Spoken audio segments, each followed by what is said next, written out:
नमस्कार।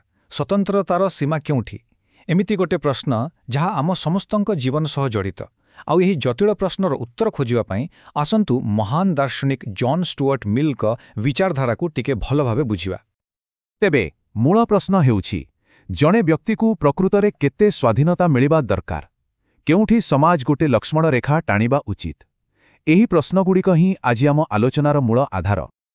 किंतु आगकू बढ़िबा पूर्वरु प्रथमे तो एहा जानिबा दरकार जे स्वतंत्रता एते गुरुत्वपूर्ण काहीकि।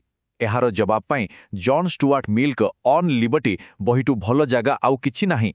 चलंतु देखिबा से कौन कहउचंती। देखंतु मिल का पाई जीवनर मूल लक्ष्य होची खुशी, किंतु तांको कहिबा कथा स्वतंत्रता बिना से खुशी मिलिबा असंभव। कारण जेतेबेले जणे स्वाधीन भावे निज निष्पत्ति निये सेतेबेले ही ता व्यक्तित्वर पूरा विकास हुए। तेणु स्वतंत्रता केवल गोटे अधिकार नुहे, या मनिषर विकास में एकदम जरूरी।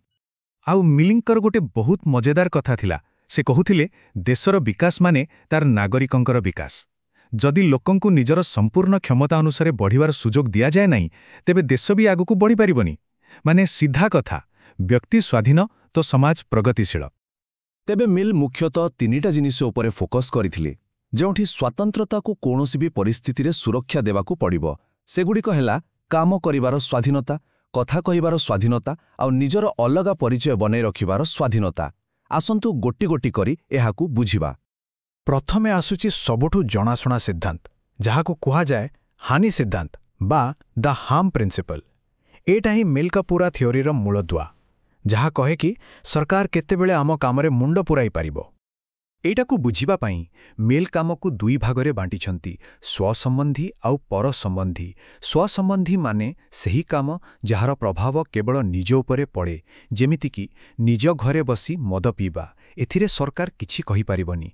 किंतु जेतेबेले सही काम जोगु अन्यर क्षति हुए, जेमिति कि मद पी की गाड़ी चलैबा, सेतेबेले ताहा पर संबंधी होई जाए, आउ सेठी सरकार निश्चय हस्तक्षेप करि पारिबो।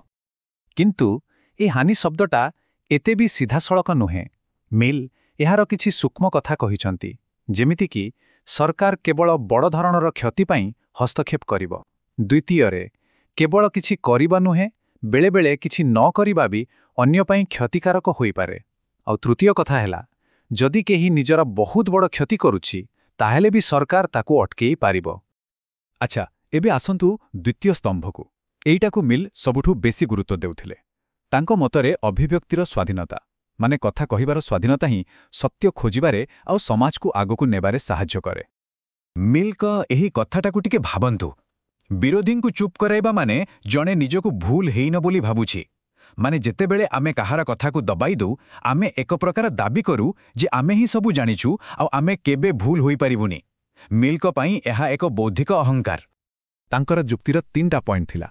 एक, होई पारे जहाकू आमे विरोध करूछु ता कथा ही सत, ताकू चुप कले समाज सतुरु दूरेई जीव। दुई, जदि ता कथा भूल भी हुए, ता सह जुक्तितर्क कले आम निजर सत्य आहुरी मजबूत हेब।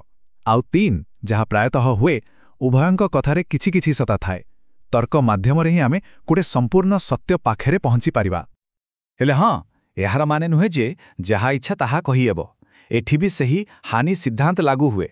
जदि कहार कथा सीधासळख अन्य कहार बड़ धरणर क्षति करुछि, ता उपरे रोक लगाए जाई पारे। ठीक अछि, एबे आसंतु आमर शेष आउ तृतीय स्तंभकू।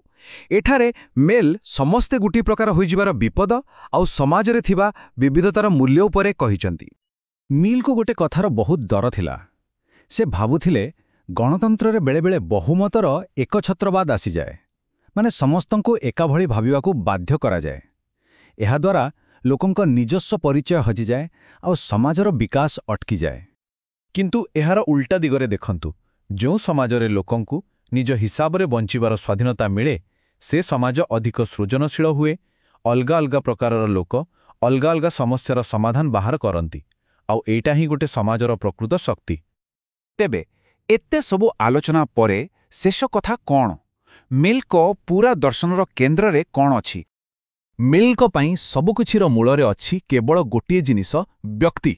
से कहुतले समाजर विकास आउ कल्याण शेषरे प्रत्येकटी व्यक्तिर स्वाधीनता आउ तार विकास उपरे ही निर्भर करे। व्यक्ति ही सबुकिछि। तेबे एही आलोचनारू आमे मुख्यतः कौन शिखिले? चलंतु संक्षेपरे देखिबा। खुशी ଆଉ ନିଜର ବିକାଶ ପାଇଁ ସ୍ୱାଧୀନତା ନିହାତି ଦରକାର। ହାନି ସିଦ୍ଧାନ୍ତ ହିଁ ସ୍ୱାଧୀନତା ଆଉ ନିୟନ୍ତ୍ରଣ ଭିତରେ ଲକ୍ଷ୍ମଣ ରେଖା ଟାଣେ।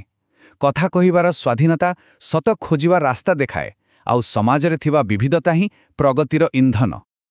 ଆଉ ଶେଷରେ ଗୋଟିଏ ପ୍ରଶ୍ନ ସହ ଏହି ଆଲୋଚନାକୁ ସାରିବା। ମିଲ୍ସଙ୍କର ଊନବିଂଶ ଶତାବ୍ଦୀର ଏହି ବିଚାର ଆଜିର ଦୁନିଆରେ କେତେ ଦୂର ଠିକ୍? ଆଜିର ସମୟରେ ସମାଜ ଆଉ ବ୍ୟକ୍ତିର ସ୍ୱାଧୀନତା ଭିତରେ ସଠିକ୍ ସନ୍ତୁଳନ କ'ଣ ହେବା ଉଚିତ?